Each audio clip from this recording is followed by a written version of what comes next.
Well, welcome to 10-Minute Record Reviews, episode 346, and this time I'm going to talk about this record released on Prestige in 1958 by Red Garland, All Mornin Long. And what I have here is actually a second issue of this release, but it is from the same year, 1958, and it has, I think, a slightly cooler cover than the original.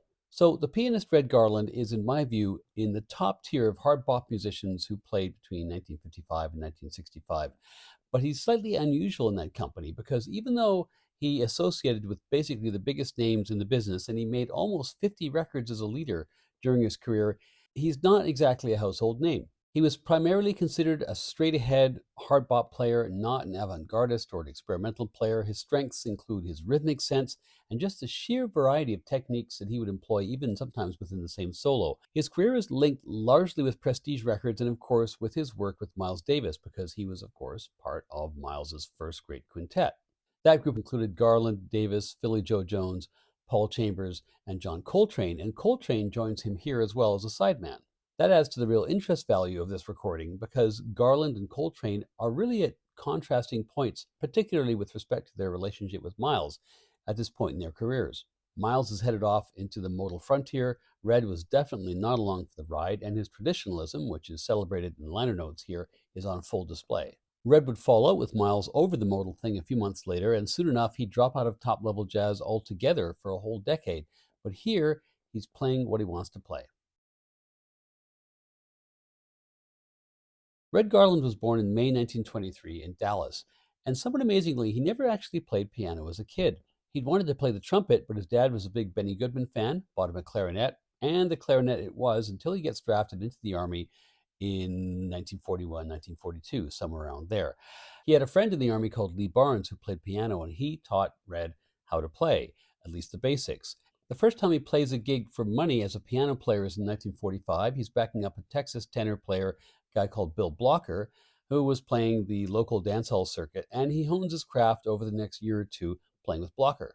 Red's first big break occurs in 1946 when the trumpeter Hot Lips Page comes to town with his band, but minus his piano player, whom he's just fired for being a booze hound. Anyway, it's not clear if Red sat in with Page first to audition or whether he was just hired on the spot, but what is understood is that within 24 hours he was on the road touring with Hot Lips Page all over the South and then ending up in New York. They arrive in New York in March 1946, and at this point the gig with Hot Lips Page is over.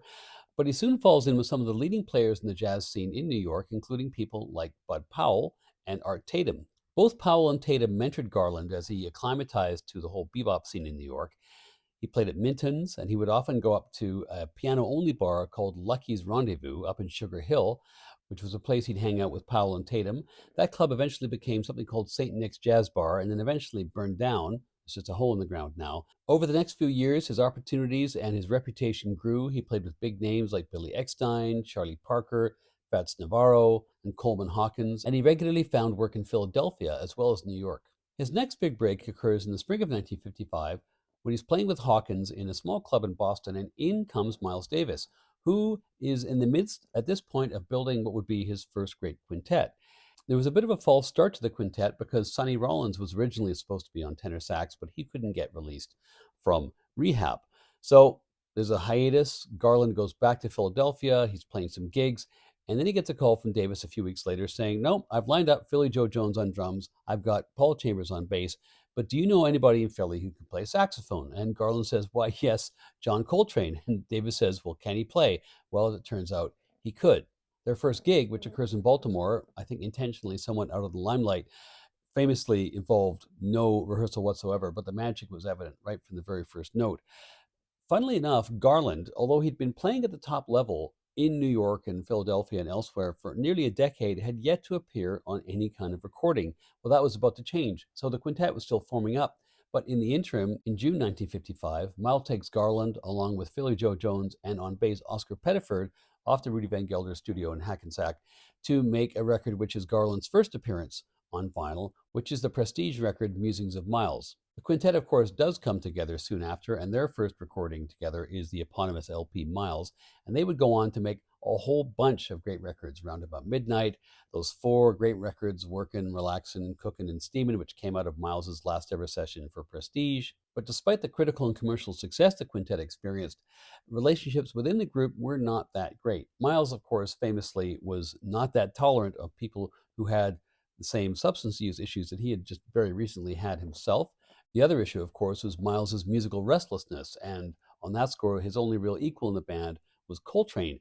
In particular, Miles and Red really started to drift apart over 1956 and 1957 as Miles starts fumbling towards his modal ideas. Red is very much a traditionalist. He would really rather play in the style of Bud Powell, but Miles wanted him to play block chords, had certain voicings he wanted. In fact, somewhat amusingly and historically, you can hear all this play out in discussion during the false start to the track You're My Everything on the LP Relaxin', which just gets funnier every time I hear it. Anyway, by late 57, when this record is made, things are really starting to fall apart. It's an uneven breakup. Red would leave the group, come back to the group, leave the group, and so on. But as the calendar turns over in 1958, when Miles is working in a small group setting, he's working with either Win Kelly or Bill Evans, not with Garland. However, all is not lost because in the fall of 1957, Garland is in a very strong position. He'd made three very well reviewed records for Prestige, including Garland of Red, Red Garland's Piano, which is fantastic and groovy. So, although at this point he's increasingly marginalized in Miles Davis's world, in November 1957, Red takes a strong lineup with him to Hackensack, the Rudy Van Gelder studio, to make this record. This record is made on November 15th, 1957, with Rudy Van Gelder recording and Bob Weinstock producing. They actually made enough music on that particular day to fill up a whole other album, Soul Junction, which comes out 2 years later. Garland, of course, is on piano. Coltrane's on tenor sax. And Coltrane, at this point, it's a fascinating period for Coltrane because he's basically shedding his musical exoskeleton about once a month. He'd been fired by Miles in the spring. He's now clean. He's coming to the end of that legendary 6 month engagement month at the five spot, and he's flirting with his sheets of sound. Anyway, it's fascinating to hear him play. The brilliant Donald Byrd, still very new in the scene, is on trumpet. George Joyner, relatively unknown, this is one of his first appearances on record, is on bass, and Art Taylor is on drums. The lineup on here is not really predictable, and it does smack of the kind of thrown together blowing sessions for which Prestige was either famous or infamous.